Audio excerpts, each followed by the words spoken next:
Les invitamos a escuchar el Catecismo de la Iglesia Católica, dirigido por Monseñor José Ignacio Munilla.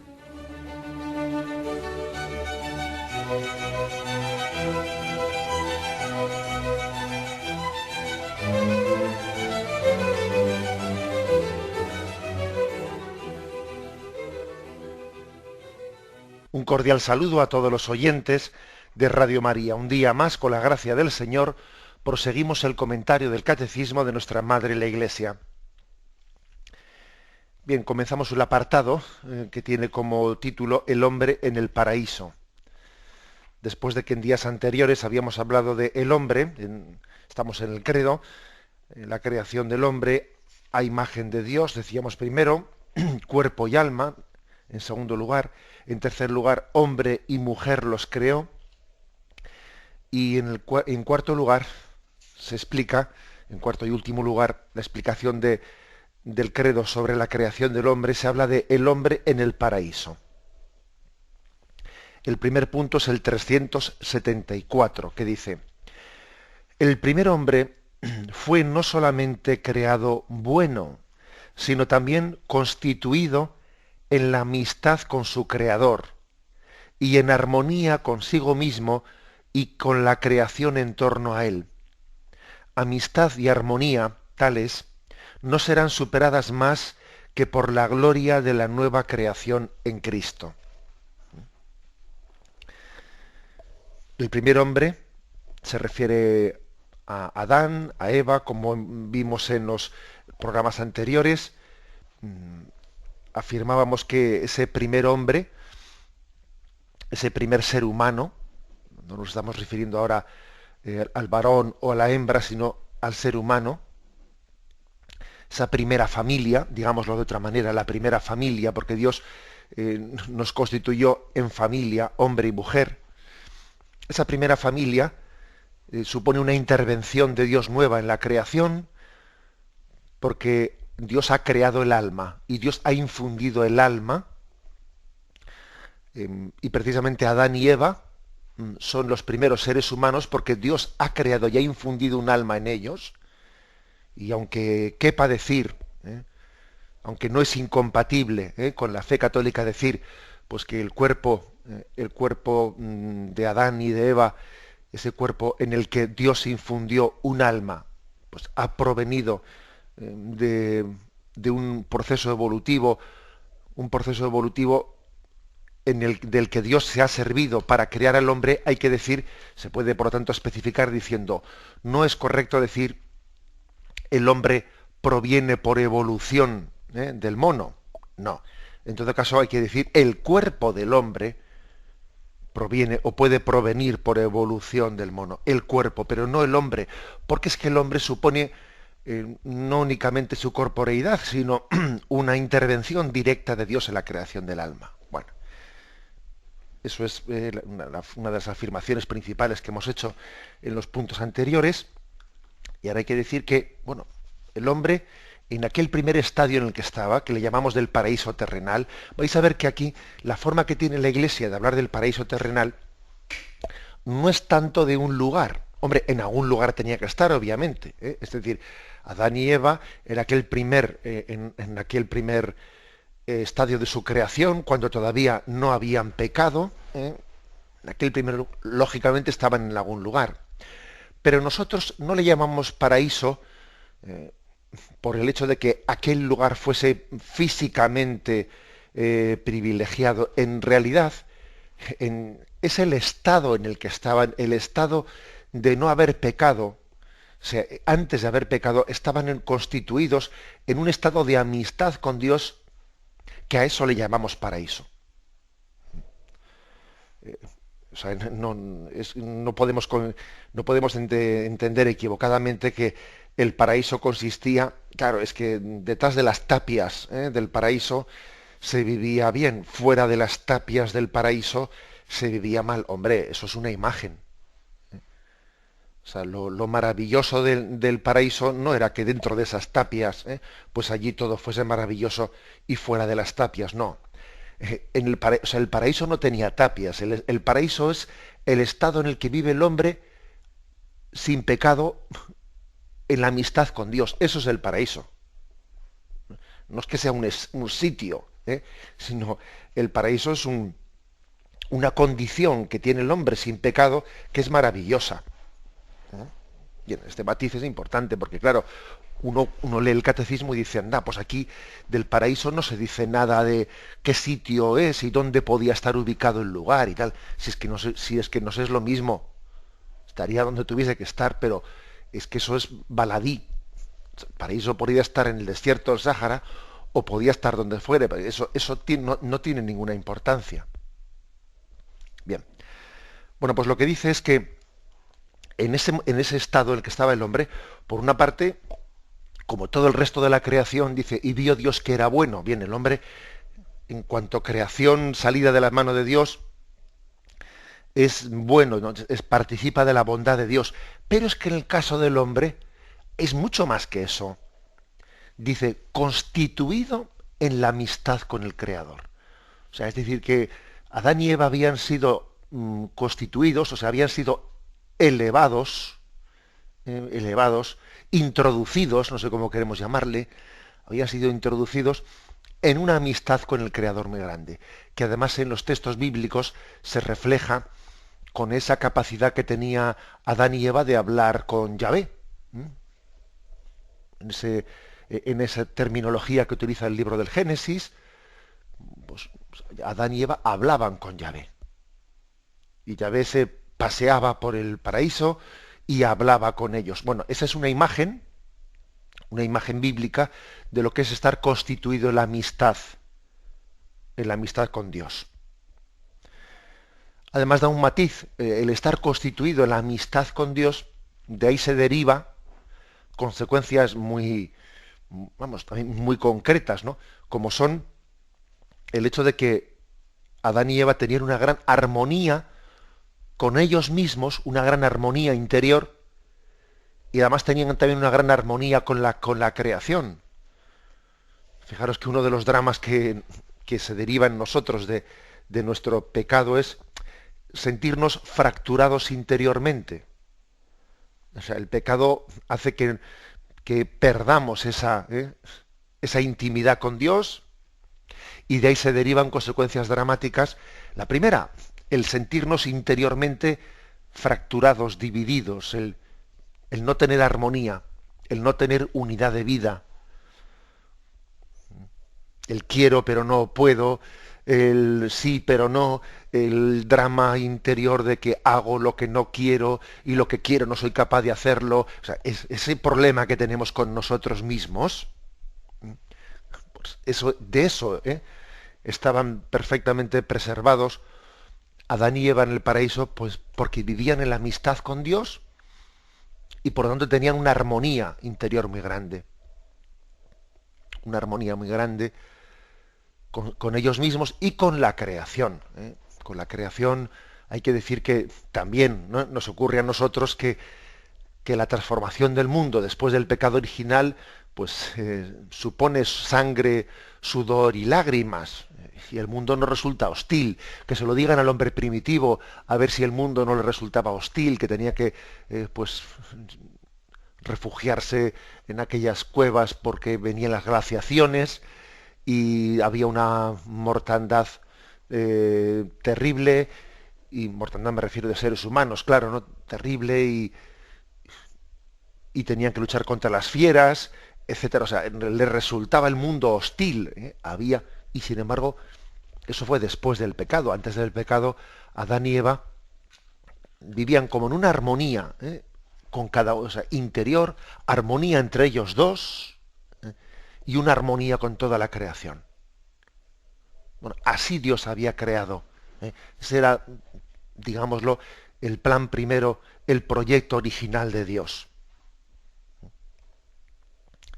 Dice, amistad y armonía que no son superadas más que por la gloria de la nueva creación en Cristo. Ese estado tan envidiable del paraíso.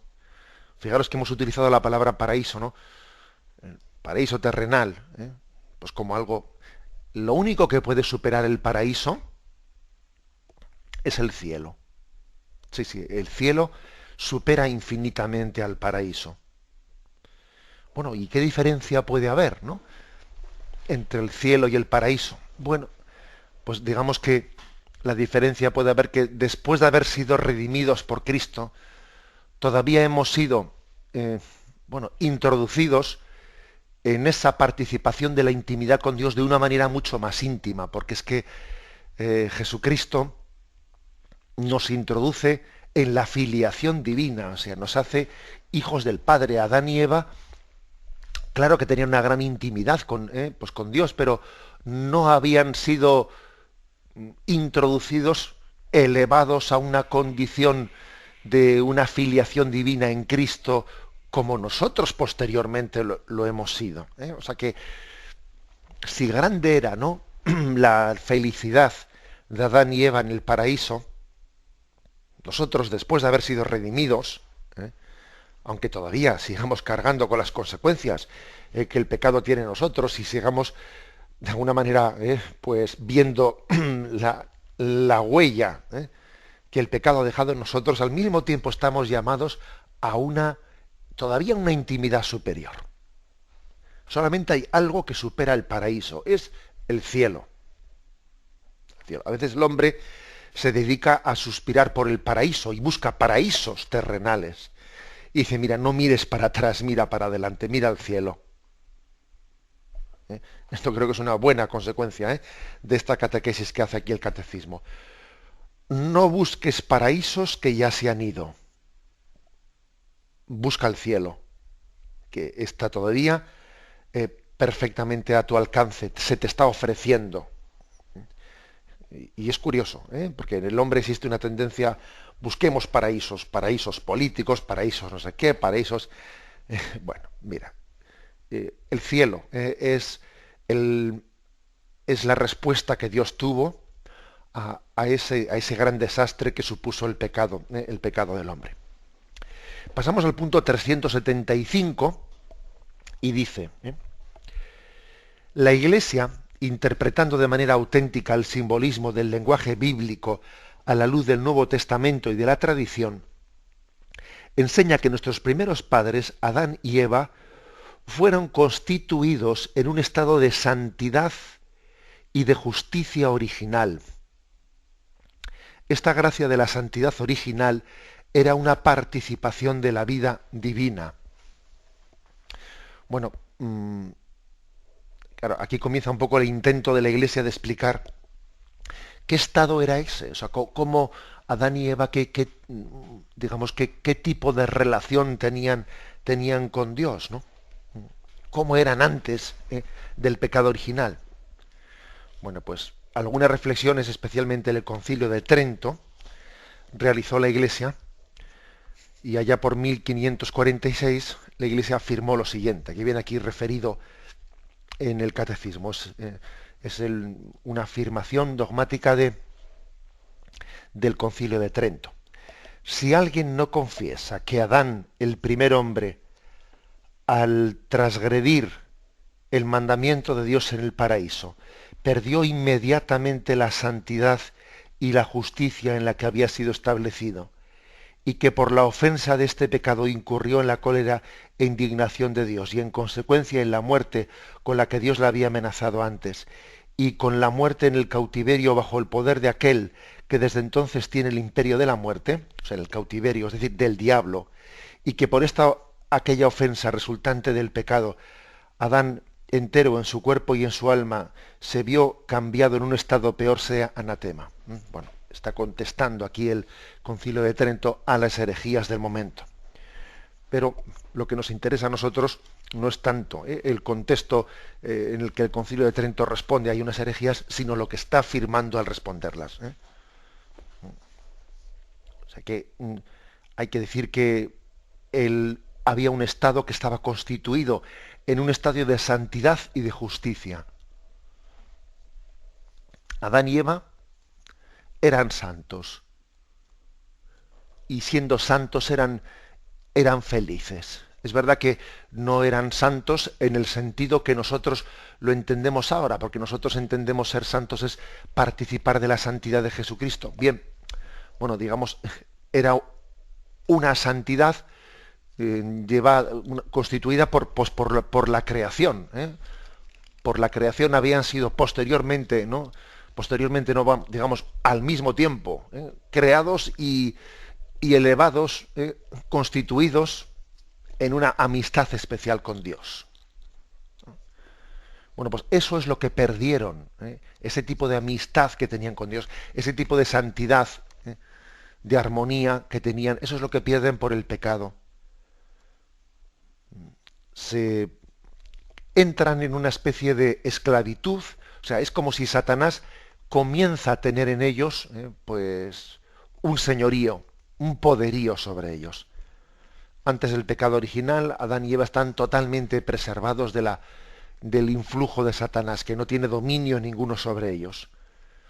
Y el pecado original le abre la puerta a Satanás, le abre la puerta y tiene capacidad de influjo.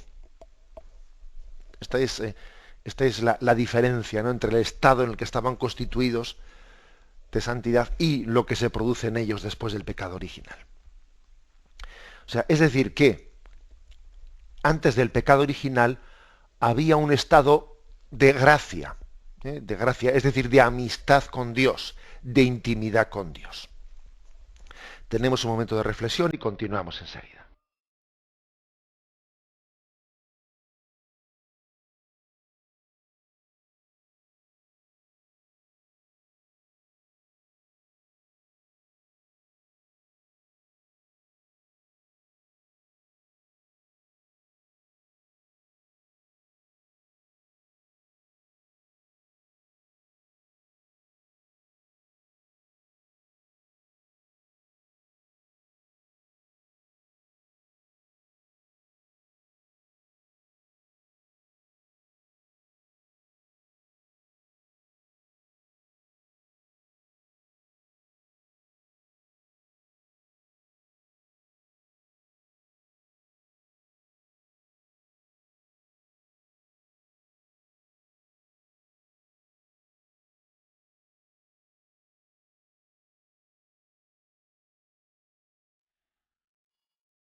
Escuchan el programa Catecismo de la Iglesia Católica con Monseñor José Ignacio Munilla.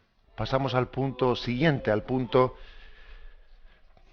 376, que dice: por la irradiación de esta gracia, todas las dimensiones de la vida del hombre estaban fortalecidas.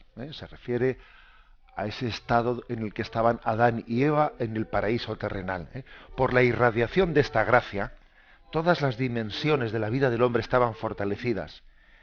Mientras permaneciese en la intimidad divina, el hombre no debía ni morir ni sufrir. La armonía interior de la persona humana, la armonía entre el hombre y la mujer, y por último la armonía entre la primera pareja y toda la creación, constituía el estado llamado justicia original. Bueno, se da, como veis, todavía se insiste un poco más en qué suponía ese estado, ese estado que llamamos el paraíso terrenal, en el que estaban Adán y Eva. Todas las dimensiones de la vida del hombre estaban fortalecidas. O sea, es decir, estar en amistad con Dios y vivir esa armonía interior afectaba a todo, a todo. De la misma manera que podemos decir, hoy y lo vemos claramente, que cuando estamos en pecado afecta a todo. Es así, Cuando estamos en pecado no es que algo te vaya mal, no, es que todo está afectado. Perder la amistad con Dios supone estar en guerra con nosotros mismos y estar en guerra con lo que nos rodean. Bueno, pues al revés, como dice aquí este punto del catecismo, todas las dimensiones de la vida del hombre pues estaban como irradiadas por estar en amistad con Dios, todo. Hasta lo físico, claro que sí, hasta lo físico también. Por ejemplo, dice, el hombre no debía morir. O sea, en el plan primero de Dios, estaba que el hombre viviese para siempre en el paraíso. Fijaros que dice Génesis 2:17. mas del árbol de la ciencia del bien y del mal no comerás, porque el día que comieres de él morirás sin remedio. La tradición de la Iglesia Católica, en sus diversos concilios, etcétera, ha interpretado la Sagrada Escritura en el sentido de que, bueno, la muerte física se introdujo por la influencia del pecado en nosotros. Si Adán y Eva no hubiesen pecado, no hubiesen muerto. Y lo dice también en más aspectos. Ni tampoco debiera el hombre haber sufrido. Por ejemplo, dice, con el sudor de tu rostro comerás el pan, hasta que vuelvas al suelo, pues de él fuiste tomado, porque eres polvo, y al polvo tornarás. A la mujer le dijo, tantas haré tus fatigas como sean tus embarazos, con dolor parirás los hijos, hacia tu marido irá tu apetencia y él te dominará. Fijaros, este es un detalle, es decir, ese dominio del varón sobre la hembra no es algo querido por Dios, sino una consecuencia del pecado. El machismo y esa imposición, digamos, del fuerte sobre el débil, etcétera, esa utilización de la fuerza bruta, etcétera, no ocurría en el paraíso terrenal, no ocurría, sino que se ha introducido por efecto del pecado. Hacia tu marido irá tu apetencia y él te dominará. Habla por lo tanto de cómo el dolor, el sufrimiento se ha introducido como consecuencia del pecado. Bueno, pues entonces nosotros estamos ahora hablando de cómo era antes del pecado. Y digamos que, pues, que en el pecado, que en el paraíso terrenal existía esa gran armonía, que lo llenaba todo. La armonía entre la primera pareja, la armonía entre el hombre y la mujer, una armonía maravillosa, porque Dios los ha creado el uno para el otro. Luego, donde reina la gracia, la armonía es maravillosa, es complementariedad. Ahora, donde no reina la gracia, pues en vez de ver complementariedad y riqueza, estamos viendo que el otro me estorba y que es muy difícil vivir en armonía, y que quita tú que me pongo yo, y si tú adquieres un protagonismo, a mí eso me está arrinconando, y entonces ya comienza a ser no una riqueza complementaria, sino comienza a ser un choque de protagonismos. Que el paraíso terrenal era un lugar en el que no existía esa competitividad, no existía. La armonía dentro de la pareja, y también dice con todo el resto de la creación. Bueno, pasamos al punto siguiente, 377. Dice, el dominio del mundo que Dios había concedido al hombre desde el comienzo se realizaba ante todo dentro del hombre mismo como dominio de sí. El hombre estaba íntegro y ordenado en todo su ser por estar libre de la triple concupiscencia, que lo somete a los placeres de los sentidos, a la apetencia de los bienes terrenos y a la afirmación de sí contra los imperativos de la razón. Qué número tan interesante este del catecismo. La primera afirmación. El hombre dominaba el mundo, pero partiendo del dominio de sí mismo. Claro, es justamente lo contrario de lo que nos ocurre hoy en día. Que cuando no estamos bajo el influjo de la gracia de Cristo, pretendemos dominar el mundo sin haber gobernado tu propia casa. Y cuando digo tu propia casa, me refiero a ti mismo. O sea, es decir, si tú no te gobiernas a ti mismo, si tú no eres dueño de tu voluntad y de tus sentidos, etcétera, ¿cómo tú vas a pretender dominar el mundo? Tu intento de dominio del mundo es un pequeño desastre. Es empezar la casa por el tejado. Sí, a veces intentas y consigues dominar algo el mundo, pero lo haces de una manera poco armónica y seguro que más que dominar lo que haces es aplastar, porque es que uno suele proyectar su drama interior en todo lo que hace. Y si yo no soy capaz de tener pues un dominio, un señorío dentro de mi propia vida, pues vas a ver tú, allá donde pongas la mano, la vas a armar. Es muy iluminador lo que dice aquí el catecismo. En el paraíso terrenal, Adán y Eva sí dominaban el mundo, o sea, sí eran señores, pero comenzando por casa, comenzando por el interior de cada uno y comenzando por la relación entre ellos. Y sin embargo, pues nosotros vemos que uno de los dramas es que, mira, hoy en día pues puede haber alguien que sea un ingeniero, yo que sé, un arquitecto, pues un técnico que ha podido llegar, ¿no? Pues a tener pues un grado de especialización tremendo, ¿no? Pues en el dominio de la materia, etcétera. Pero si es que está amargado, si es que no tiene paz dentro del mismo, pero si es que no domina su corazón, es que ¿cómo es posible eso? ¿Qué contradicción es esa? Que alguien que está contando pues el genoma humano, lo está descifrando, tiene dentro de él pues un lío en que no se aclara de lo que quiere. No sé lo que quiero y estoy ahí descifrando el genoma humano, pero hombre, ¿no? Pues ese es nuestro drama. Y para especificar un poco más esto, dice, el hombre estaba íntegro. ¿Y qué significa estar íntegro? Dice aquí, estaba libre de la triple concupiscencia.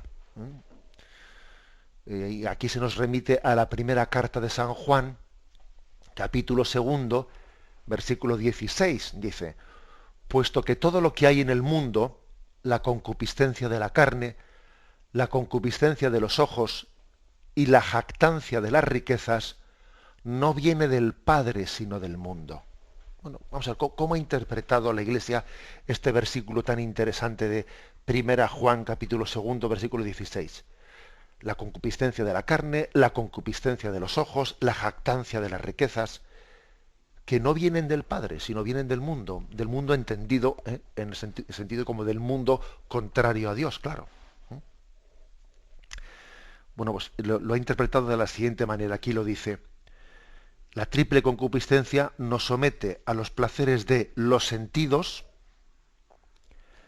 a la apetencia de los bienes terrenos y a la afirmación de sí contra el imperativo de la razón. Es decir, por una parte tenemos, bueno, en el fondo estamos hablando de lo que la tradición católica ha dicho como que tres son los enemigos del alma: mundo, demonio y carne. Y entre mundo y carne, pues o sea, estamos hablando de apetencia, el placer de los sentidos, a eso se refiere la carne, la apetencia de los bienes terrenos, a eso se refiere el mundo. Los placeres de los sentidos se refiere pues siempre pues lo más cómodo, el máximo placer con el mínimo esfuerzo. Ese es, digamos, los placeres, es la concupiscencia de los sentidos. Siempre lo placentero, pues eso, no pegar un palo al agua y disfrutar y, bueno, la apetencia de los bienes terrenos, pues es el poseer, el tener, pues esa continua, incluso aunque sea sacrificándose, pero el caso es almacenar y afirmarse uno a sí mismo no por lo que es, sino por lo que tiene. Yo tengo más que tú, etcétera, etcétera, ¿no? O sea, una concupiscencia pues es la del placer de los sentidos, pero una segunda concupiscencia es la de la atracción de los bienes terrenos. ¿Y cuál de las dos es peor? Pues no lo sé, porque de Guatemala a Guatepeor. Quizás la peor es esta tercera que viene ahora, dice, la afirmación de sí contra los imperativos de la razón. O sea, es decir, que lo propio del influjo satánico, hombre, también Satanás tiene un influjo a través de la apetencia de los sentidos y y de la atracción de los bienes terrenos, por supuesto. Pero aunque Satanás también actúe de esa manera, quizás la forma más específicamente satánica que él tiene de actuar en nosotros es, dice, la afirmación de sí contra el imperativo de la razón. Es decir, esto es la soberbia. La soberbia de decir, yo, aunque no, o sea, yo por encima de la verdad. La verdad soy yo. Eso ese, digamos, es el influjo principal, ¿no?, que Satanás tiene en nosotros tras el pecado original. Esa afirmación de la soberbia de decir, yo por encima de la verdad soy yo. Y en consecuencia podemos atisbarnos un poco, asomarnos, ¿no?, asomarnos a cómo era el estado de Adán y Eva en ese paraíso terrenal, pues que no tenían estas tres concupiscencias, ni la de los placeres de los sentidos, estar siempre tentado por lo cómodo, por lo placentero, pues no la tenían, ni la de la apetencia de los bienes terrenos, no, a ellos no les costaba nada ser desprendidos de todo, ni la de la afirmación de la soberbia, de ese yo por encima de la verdad, no, eran humildes, Adán y Eva, o sea, vivían en la perfecta docilidad a la verdad. Vivían en el dominio de sí y dominaban el mundo, como he dicho antes, pero bueno, lo dominaban partiendo de gobernar la propia casa, de gobernarse a sí mismos, ¿no? Era un estado maravilloso el que tenían en el paraíso terrenal. Bien, tenemos un momento de reflexión y continuamos enseguida.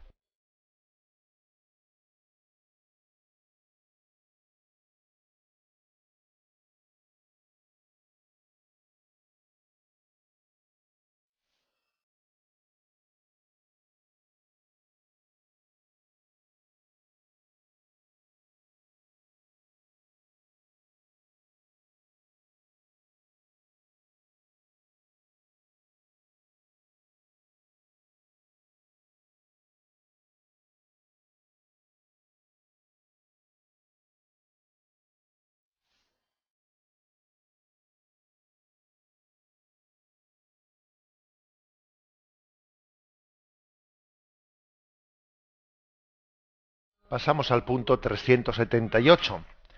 Queremos concluir este apartado que tiene como título El hombre en el paraíso. Bien, pues nos falta el 378 y 379, que son muy breves. Y dice el primero: signo de la familiaridad con Dios es el hecho de que Dios lo coloca en el jardín. Vive allí para cultivar la tierra y guardarla. El trabajo no le es penoso, sino que es la colaboración del hombre y de la mujer con Dios en el perfeccionamiento de la creación visible. Luego plantó Yahvé un jardín en el Edén al oriente, donde colocó al hombre que había formado. Es decir, le coloca en ese jardín, en ese estado privilegiado al que nos hemos referido. Como he dicho antes, pues podemos decirle en ese lugar privilegiado. Pues sí, podemos decir lugar privilegiado, pero lo decimos en un sentido metafórico, ¿eh? Porque el asunto no está tanto en el lugar, sino lo que convierte aquello en un paraíso es el hecho de que la amistad que tienen con Dios Adán y Eva, pues hace que sea maravillosa su vivencia allí, ¿eh? El estado interior en el que están. Dice que les ha encomendado cultivar la tierra y guardarla. O sea, esto viene aquí en Génesis 2:15. Cultivar la tierra y guardarla. Es decir, les ha puesto les ha encomendado la creación. Esta es la creación, yo te la encomiendo. Eres guarda, un guarda. Pues imaginaos lo que es para nosotros un guarda de una finca. De una finca maravillosa, pero claro, la diferencia está que ese guarda, en nuestro caso concreto, cuando recurrimos a la imagen de ser un guarda, claro, ser un guarda pues es alguien que lo está haciendo con un trabajo que le resulta mortificante, que le resulta penoso, que tiene que estar un poco como, bueno, un poco no, tiene fundamentalmente que renunciar a sus proyectos y a lo que él se le ocurriría hacer para poder estar allí y llevar adelante su trabajo de ser guarda de la finca. Bueno, claro, en nuestro caso el trabajo tiene un componente mortificante de todas, ¿eh? Bueno, yo supongo, estoy seguro que habrá muchos oyentes que digan, hombre, yo el trabajo que tengo, pues lo hago con felicidad. Bien, vamos a ver, también yo, también yo, bueno, pues yo obviamente creo que procuro, ¿no? Procuro en el trabajo diario de la predicación de un sacerdote, de un obispo, hacerlo, pero eso no quita que aunque seas feliz e intentes hacerlo con vocación, no te cueste y que en un momento determinado dijeses, madre mía, que a gusto me quedaría en la cama, o esto o lo otro, es decir, que nos resulta mortificante el trabajo, vamos a ser claros, ¿eh? Aunque también por otra parte, por la gracia de Dios, lo hagamos a gusto, pero nos resulta mortificante. Aquí dice, el trabajo, Adán y Eva no les eran penosos, y a nosotros sí no son penosos, ¿eh? Hombre, la verdad es que cuanto menos unido estés a Dios, más penoso te resulta el trabajo. Cuando vives en gracia y cuando procuras que esa gracia lo empape todo, pues mira, el trabajo va siendo, ¿no?, sin duda alguna, mucho más gratificante. Génesis 3, versículo del 17 al 19 dice, al hombre le dijo, por haber escuchado la voz de tu mujer y comido del árbol del que yo te había prohibido comer, maldito sea el suelo por tu causa, con fatiga sacarás de él el alimento todos los días de tu vida. Espinas y abrojos te producirá, y comerás la hierba del campo, con el sudor de tu rostro comerás el pan, hasta que vuelvas al suelo, pues de él fuiste tomado, porque eres polvo y al polvo tornarás. Es un pasaje bíblico que nos hace chocar con el realismo, o sea, este es nuestro drama. Con fatiga sacarás el alimento de la tierra.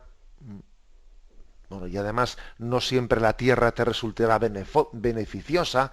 Dice, espinas y abrojos te producirá, con el sudor de tu rostro comerás el pan. Bueno, que también bueno, como dice aquí, el trabajo nos es penoso. Bueno, pues Adán y Eva no les era penoso. El trabajo estaba en ellos perfectamente identificado con la realización propia y perfectamente identificado con con el gusto propio. Y en nuestro caso, bueno, pues hay que reconocer que hay ciertas disonancias, ¿eh? Bueno, pues aquí tenemos, por cierto que aquí uno, al ver la diferencia del estado de Adán y Eva en el paraíso terrenal con lo que posteriormente ha acontecido con el pecado, también se nos vislumbra todo el terreno que tenemos para reconquistar. El terreno que yo tengo para reconquistar, de cómo avanzar con o sea, yo cómo vivo el trabajo. Bueno, pues de qué manera lo vivo amargado, lo vivo feliz, lo vivo... Bueno, pues cuánto terreno tengo yo para reconquistar, ¿no? En el fondo un cristiano tiene que ir reconquistando el paraíso, o ir viviendo el cielo en la tierra, aminorando el influjo de las consecuencias del pecado, ¿no?, en todos los acontecimientos de la vida, por ejemplo en el trabajo, por ejemplo pues en la relación entre nosotros, la colaboración del hombre y la mujer, etcétera. En resumen, que Adán y Eva eran como dos guardianes. Estaban guardados por Dios, ellos dos, en ese estado en el que estaban constituidos de amistad y de justicia, y como estaban guardados por Dios, ellos eran guardianes de la creación. Hay que ser guardado para poder guardar. Y el estado de justicia y santidad en el que estaban constituidos, esa era su auténtica coraza. Esa era la auténtica tapia del paraíso. La tapia del paraíso es la constitución en el estado de amistad y justicia, en el que estaban. Bien, y damos el paso al último punto, 379, que afirma algo tan breve como lo siguiente. Bueno, esta armonía de la justicia original prevista para el hombre por designio de Dios se perderá por el pecado de nuestros primeros padres. ¿Cuánto tiempo duró? ¿Cuánto tiempo duró ese primer estado? Pues no lo sabemos, pero no mucho.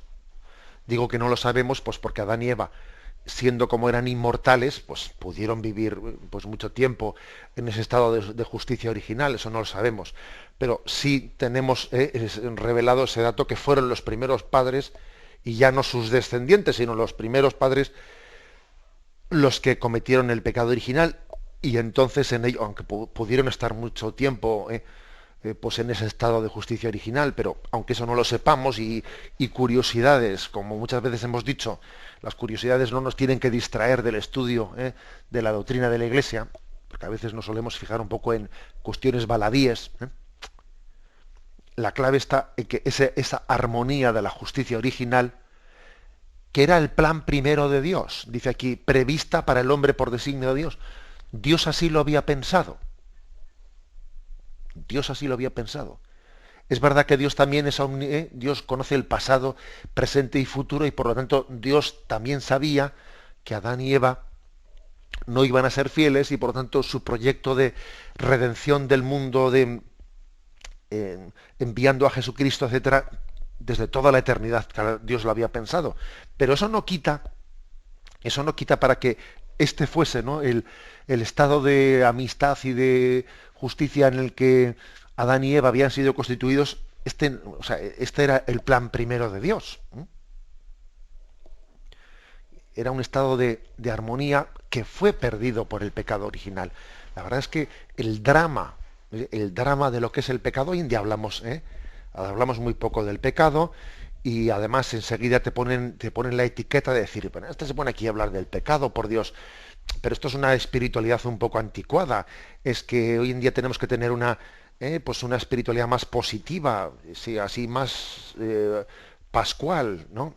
O sea, mire usted, no pretendemos hacer pues una revelación a nuestra medida. O sea, la revelación nos habla claramente del drama del pecado, y además, si minimizamos, ¿no?, este dato tan potente en la revelación, hacemos incomprensible a Jesucristo. O sea, no valoramos y no estimamos la redención si el tema del pecado pues casi lo hacemos pasar pues de incógnito, ¿no? O sea, es decir, entonces yo dejo de entender a Cristo como mi Salvador si del pecado casi pretendo no hablar. O sea, que es tan importante no dejarse, no condicionar pues sí, pues podríamos decir por los condicionamientos culturales del momento, que esto hoy en día está bien visto, hoy en día está mal visto, hoy en día no hablamos del pecado original, sí, y así nos luce el pelo. O sea, nosotros leamos íntegramente la Sagrada Escritura y leamos íntegramente, ¿no?, el Catecismo de la Iglesia Católica. O sea que esa historia original en la que Dios ha llamado a Adán y Eva, ¿no?, a la intimidad con él, pues fue dramáticamente rota, dramáticamente interrumpida por el pecado original, que si Dios quiere comenzaremos a explicar, ¿no?, en los próximos días. Vamos a explicar ese drama del pecado y cómo Dios lo afronta. Dios no se queda con los brazos cruzados ante ese drama, sino que responde inmediatamente en su designio de misericordia y amor. Lo dejamos aquí, damos paso a la intervención de los oyentes. Podéis llamar para formular vuestras preguntas al teléfono 917-107-700. 917-107-700.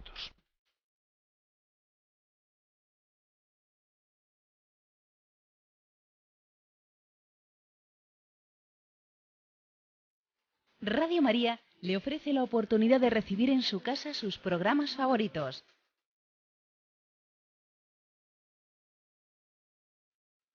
Ahora lo puede hacer a través de nuestra página web www.radiomaria.es o bien llamándonos al 902 500 518.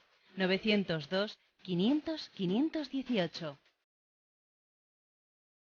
Pídanos el programa que más le interesa en cualquiera de sus emisiones, especificando el día y la hora que lo ha escuchado. Solo nos tiene que decir si lo quiere en CD de audio o CD o DVD en MP3. Haga su solicitud en el 902 500 518 y en www.radiomaria.es. Radio María, más cerca de usted.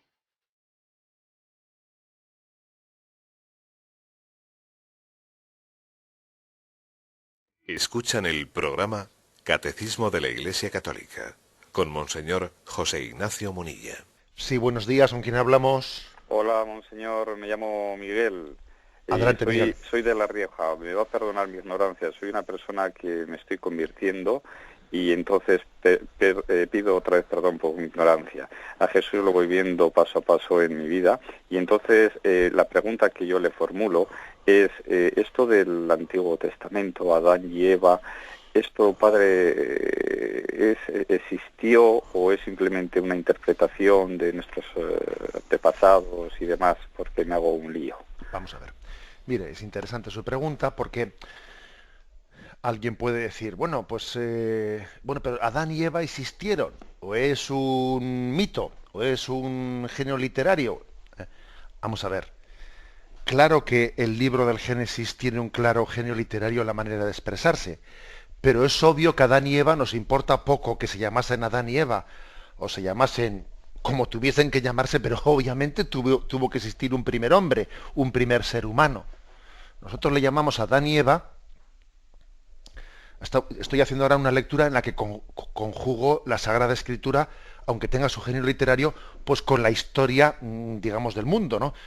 Obviamente, en esa hipótesis de la evolución del mundo, Adán y Eva serían la primera pareja de primates que tenían una evolución en su cuerpo suficiente a los que Yahvé les infundió el alma humana. Dios creó el alma y se la infundió en ellos, con lo cual fueron el primer hombre y la primera mujer.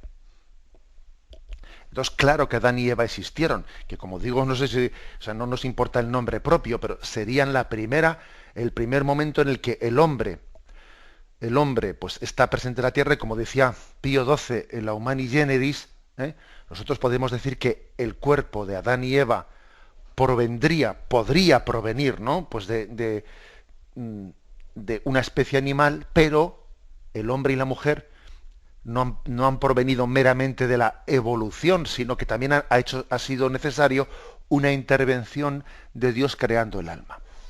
Entonces uno dice, bien, entonces el Génesis es un libro con un género literario. Sí, hay que saber interpretar ese género literario, pero se está en él afirmando algo que pertenece a la historia, obviamente, que es cuál es el estado y cuál fue el plan de Dios en el que creó al primer hombre y a la primera mujer. Damos paso al siguiente oyente. Buenos días. Hola, buenos días, padre. Sí, adelante. Entonces, yo también sobre este tema quería preguntar, el que fuesen hechos del barro, fueron los primates los que fueron hechos del barro, porque si Dios tomó de los primates para infundir un alma, los demás primates siguieron, pero solo esta pareja que le infundió el alma fue el inicio de la humanidad. De acuerdo. Sí, le respondo. Obviamente la imagen de formó el cuerpo del barro de la tierra se refiere, es una imagen que está, como también es una imagen lo de la costilla, pero la primera imagen, la del barro, quiere decir que el cuerpo de Adán y Eva habían sido tomados de la propia creación, es decir, como que el cuerpo ha venido de la evolución de la tierra. Luego, digamos, ese barro del cual Yahvé crea a Adán y Eva, pues sería un barro evolucionado, para entendernos, que sería ese primer cuerpo del primate al cual le ha infundido el alma, que obviamente Dios no le infundió el alma a todos los primates, sino únicamente a una rama determinada de la cual, de cuyo cuerpo viene la raza humana, habiéndole creado e infundido un alma. El resto de los primates continuaron siendo primates, no pasaron a ser hombres, porque para ser hombre hace falta una intervención de Dios creadora del alma y de la vida. O sea, creo que esa es una distinción importante. Damos paso a un siguiente oyente. Buenos días. Buenos días, Monseñor Munilla. Adelante, escuchamos. Mire, yo es que tengo una duda. Desde que descubrí por casualidad sus programas por la mañana, la verdad que me he hecho totalmente adicta a ellos. Entonces estoy aprendiendo muchísimo, me está ayudando muchísimo. Pero yo soy una persona que me cuestiono cantidad de cosas. Entonces yo lo que pienso es que si Adán y Eva fueron nuestros primeros padres, yo no entiendo a partir de ahí cómo la especie se perpetuó, ¿no? Porque, bueno, había un hombre y una mujer, ellos tuvieron 3 hijos, pero luego ¿cómo siguió de ahí? Yo no entiendo cómo la humanidad se formó a partir solamente de un hombre y una mujer, y de 3 hijos que tuvieron, que es lo que dice la Escritura, ¿no? Bueno, la Escritura habla primero de esos 3 hijos, pero luego posteriormente hace, en otros textos posteriores, habla de una descendencia más amplia, de más hijos de Adán y Eva. Dependiendo de distintas tradiciones bíblicas, pues habla de esos 3 hijos o habla de más. Me refiero en la propia Biblia, en los propios textos bíblicos. Pero como podemos imaginar, el hecho de que, o sea, estamos hablando de que la Sagrada Escritura se refiere pues prácticamente a los tiempos prehistóricos. Se refiere a los tiempos prehistóricos. O sea, Adán y Eva, como muchas veces os he comentado en este programa, nosotros los hemos pintado pues Eva con el pelo largo y rubio que parece europea, y Adán no. Adán y Eva tendrían pinta lógicamente de hombre primitivo. Su aspecto sería pues mucho más cercano al del hombre de Coromañón que a nosotros. Claro, o sea, hagamos un esfuerzo de entender que Adán y Eva tendrían ese aspecto. Por lo tanto, el hecho de que tuviesen 3, 15 hijos o los que fuere, eso lógicamente no podemos pretender que la Escritura nos dé ese dato histórico, porque estamos hablando de un texto que nos habla teológicamente y no parte de los datos históricos. Los autores que han escrito el Génesis, como os podéis imaginar, no conocieron a Adán y Eva y están haciendo una descripción teológica. Por lo tanto, que sean 3 hijos o que sean 13, bien. Y obviamente la primera reproducción del género humano tuvo lugar dentro de la familia. A nosotros eso se nos hace muy raro, hombre, porque hablemos de ese otro esquema, pero nosotros tenemos perfecto conocimiento de cómo en determinadas tribus, pues de Oceanía, del Amazonas, etcétera, la reproducción ha tenido lugar dentro de una pareja. En segundo lugar, digamos también lo siguiente, según la fe católica, y según también la fe católica, aunque nosotros, en principio, lo dice Pío XII, el Humani Generis, nosotros partimos de un monogenismo, o sea, es decir, pensar que toda la humanidad viene de una sola pareja.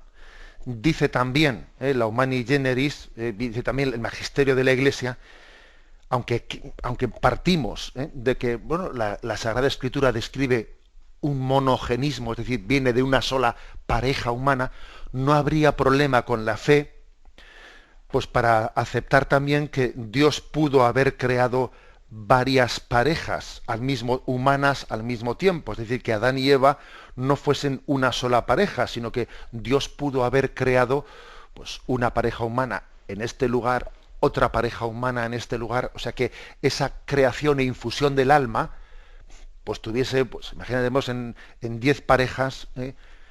Lo que sí que dice en ese momento el Magisterio de la Iglesia es que esto no es incompatible con la fe católica, pero hay que explicar de qué manera pues esas 10 parejas o las que fuesen primeras pecaron todas al mismo tiempo, o sea, que el pecado original no únicamente lo cometieron una de las parejas, sino que fueron las 10 parejas quienes lo cometieron.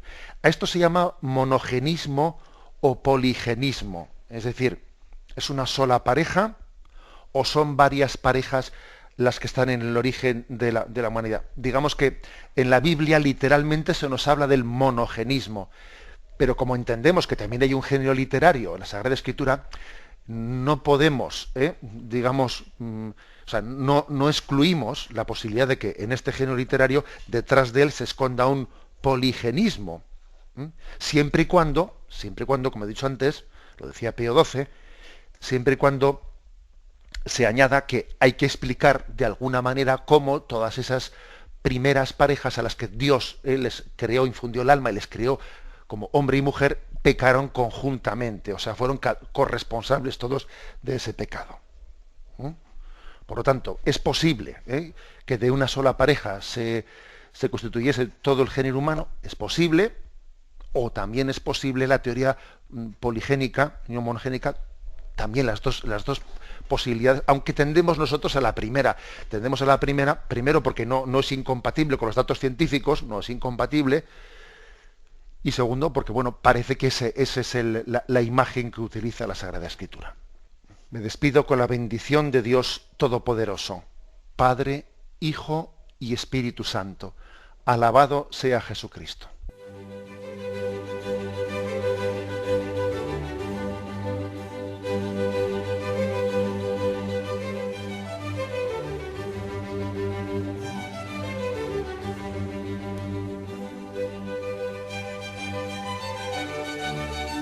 Han escuchado en Radio María el Catecismo de la Iglesia Católica, un programa dirigido por Monseñor José Ignacio Munilla.